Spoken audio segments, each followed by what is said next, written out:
حماد اور زیاد نے رو پیٹ کے BA کر لیا تھا۔ عمار تیزی سے تعلیمی مدارج طے کرتا ہوا انجینئرنگ یونیورسٹی پہنچ چکا تھا۔ ویسے تو اب تک کی ساری زندگی بڑے سکون اور عیش میں گزری تھی، مگر یہ دور، یونیورسٹی کا دور، اس کی زندگی کا سب سے خوبصورت دور تھا۔ پیسے کی فراوانی ہو اور جوانی ہو تو زندگی خوبصورت ہو ہی جاتی ہے۔ وردہ اس کی کلاس فیلو تھی، نٹ کھٹ، شوخ و چنچل زندگی سے بھرپور۔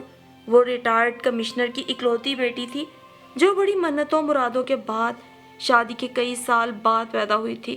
عمار کو پتہ ہی نہیں چلا کب وردہ کے ساتھ ہنسی مذاق کرتے کرتے وہ اس کے بارے میں سنجیدہ ہو گیا، اور کسی نے اس کی سنجیدگی کا نوٹس لیا یا نہیں، وردہ نے ضرور لیا، کیونکہ دونوں طرف تھی آگ برابر لگی ہوئی۔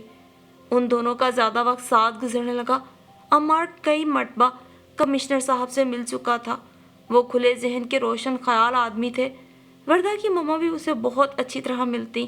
انہیں شاید اپنی بیٹی کی پسند کا اندازہ تھا۔ قیمتی کار اور بہترین ڈریسنگ والا سلجھا ہوا نوجوان بظاہر تو ان کی بیٹی کے معیار کا ہی تھا۔ عمار بھی وردہ کو اپنے گھر والوں سے ملانا چاہتا تھا، اور پھر اسے یہ موقع بھی مل ہی گیا۔ حماد اور زیاد کی خاندان میں شادیاں طے پا گئیں۔ عمار نے وردہ کی فیملی کو بھی انوائٹ کر لیا۔ یونیورسٹی میں الول جلول حلیے میں رہنے والی وردہ نفیس کام والے سوٹ میں میچنگ جیولری پہنے بہت اچھی لگ رہی تھی۔ عمار نے اپنے امی ابو سے اس کا خصوصی طور پہ تعارف کروایا۔ سعید صاحب کمشنر صاحب سے مل کے بہت خوش ہوئے۔ ان کے خاندان میں دولت تو تھی، عہدے نہیں تھے، اس لیے وہ اکثر اس طرح امپریس ہو جاتے تھے۔ عمار کی آنکھوں میں بھی وردہ کے لیے پسندیدگی دیکھ ہی چکے تھے۔ انہیں تو جلدی تھی کہ کب وہ رشتہ لینے ان کے گھر جائیں، پر عمار نے بمشکل روکا کہ پڑھائی سے تو فارغ ہو لینے دیں۔ پھر بھی وہ زیادہ انتظار نہ کر سکے، اور یوں فائنل ایئر میں ایگزام سے پہلے ان کی منگنی ہو گئی، اور رزلٹ کے فوراً بعد دھوم دھام سے شادی۔ وردہ اپنے ماں باپ کی تو اکلوتی تھی ہی، سسرال میں بھی چھوٹی اور لاڈلی بہو تھی۔ شادی کے بعد بہت دنوں تک گھومتے گھماتے رہے، پڑھائی بھی ہو گئی، شادی بھی ہو گئی۔ اب سوال یہ تھا کہ آگے کیا کیا جائے۔ سعید صاحب تو چاہتے تھے کہ عمار بزنس میں ہی شامل ہو جائے، لیکن عمار ابھی خود کو اس کے لیے تیار نہیں سمجھتا تھا۔ ایک دن بیٹھے بٹھائے اس کے ذہن میں جانے کیا آیا کہ کہنے لگا، میں آگے پڑھنا چاہتا ہوں۔ سب کے اعتراضات کے جواب میں سعید صاحب نے پتر جیسے تیری خوشی کہہ کے بات ہی ختم کر دی۔ اجازت تو اتنا بڑا مسئلہ تھا ہی نہیں، مسئلہ ایڈمیشن اور ویزے وغیرہ کا تھا۔ اس نے فوراً انٹرنیٹ سے انفارمیشن اکٹھی کرنا شروع کر دی۔ ادھر وہ تیزی سے اس کام میں جت گیا، ادھر وردہ نے خوشخبری سنا دی۔ چلو جی، یہ بھی اس وقت ہونا تھا۔ عمار کے ایسا کہنے پہ سب نے جو لتے لیے سو لیے۔ وردہ کئی دن تک ناراض رہی۔ میرا مطلب صرف یہ تھا کہ ابھی ہم وہاں اکیلے کچھ عرصہ انجوائے کرتے۔ اس بات پر مزید ڈانٹ پڑی کہ اللہ کی ناشکری کر رہے ہو۔ بمشکل وردہ راضی ہوئی۔ ایک تو وہ تھی ہی نازک، اوپر سے سب نے اسے بالکل ہی ہتھیلی کا چھالا بنا دیا۔ آخر یہی فیصلہ ہوا کہ پہلے عمار اکیلا جائے گا، گھر وغیرہ سب کچھ سیٹ کرے گا، اور وردہ بچے کی پیدائش کے بعد۔ عمار کو خود بھی یہی مناسب لگا۔ اس سے اکیلے وردہ کا خیال رکھنا ممکن نہ تھا، اس کی تو کلاسز شروع ہونے والی تھی، وہ رک نہیں سکتا تھا، لہٰذا سب کی دعائیں لیے چلا آیا۔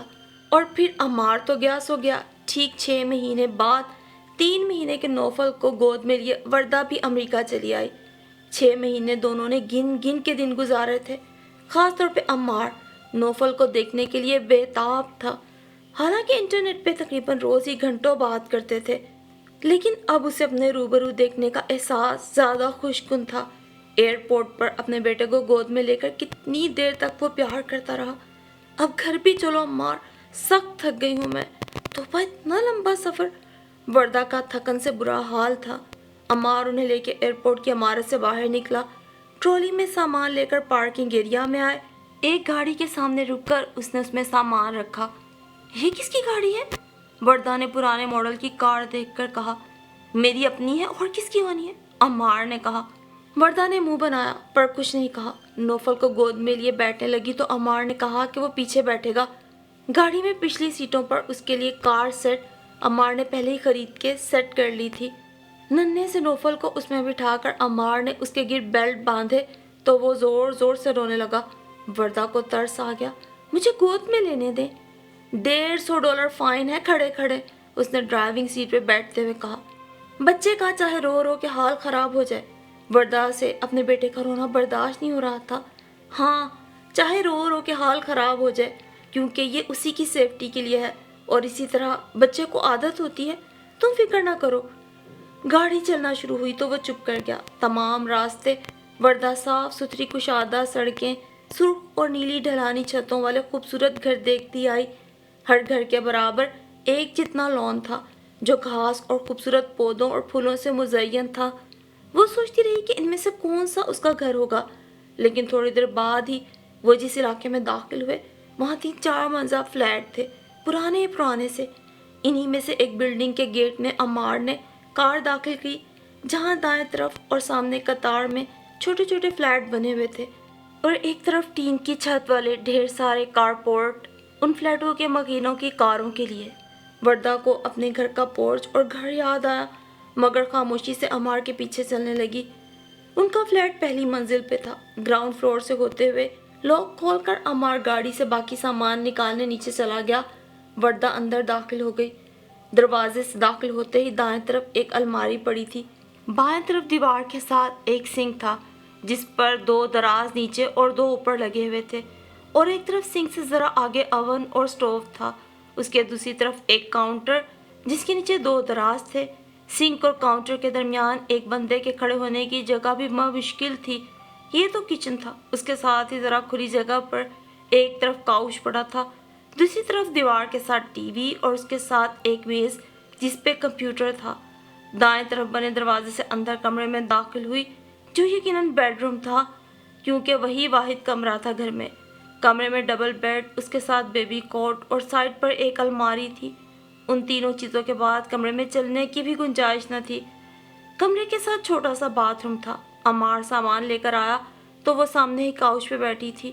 نوفل اس کی گود میں سو رہا تھا۔ عمار نے سامان سائڈ پہ رکھا اور کہا، گھر دیکھ لیا؟ ہے ہی کیا دیکھنے کو، ہر 4 قدم کے بعد تو دیوار آ جاتی ہے۔ اس پورے گھر سے بڑا تو ہمارا کچن ہے پاکستان میں۔ بیگم صاحبہ، آپ کا شوہر کوئی منسٹر نہیں لگا ہوا، یہاں تو خیر منسٹر بھی اتنا hi fi life style afford نہیں کرتے۔ میں یہاں اسٹوڈنٹ ہوں، اور اسٹوڈنٹ کی اوقات اتنی ہی ہوتی ہے۔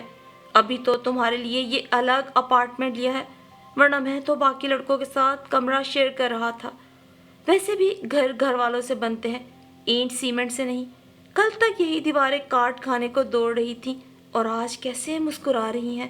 گھر کیسے بھرا بھرا لگ رہا ہے۔ عمار نے وردہ کے آنے کی خوشی میں جس جوش و خروش سے گھر سیٹ کیا تھا، وہ سب جھاگ کی طرح بیٹھ گیا۔ اسے خود تو 6 ماہ میں یہاں آٹے دال کا بھاؤ معلوم ہو گیا تھا۔ وردہ کو بھی احساس ہوا کہ اسے ایسے نہیں کہنا چاہیے تھا۔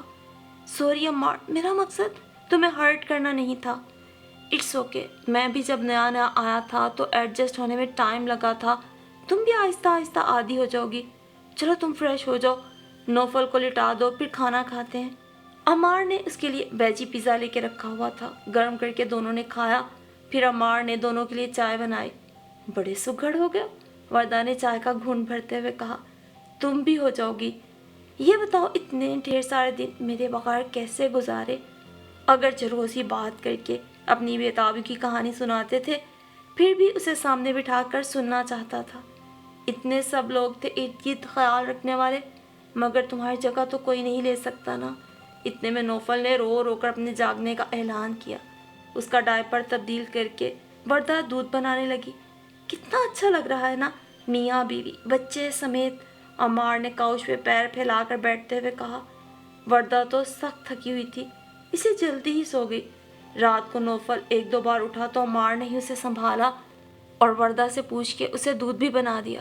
صبح نوفل کے رونے سے وردہ کی آنکھ کھلی، کھڑکی سے پردہ ہٹایا، باہر خاصی دھوپ پھیل چکی تھی۔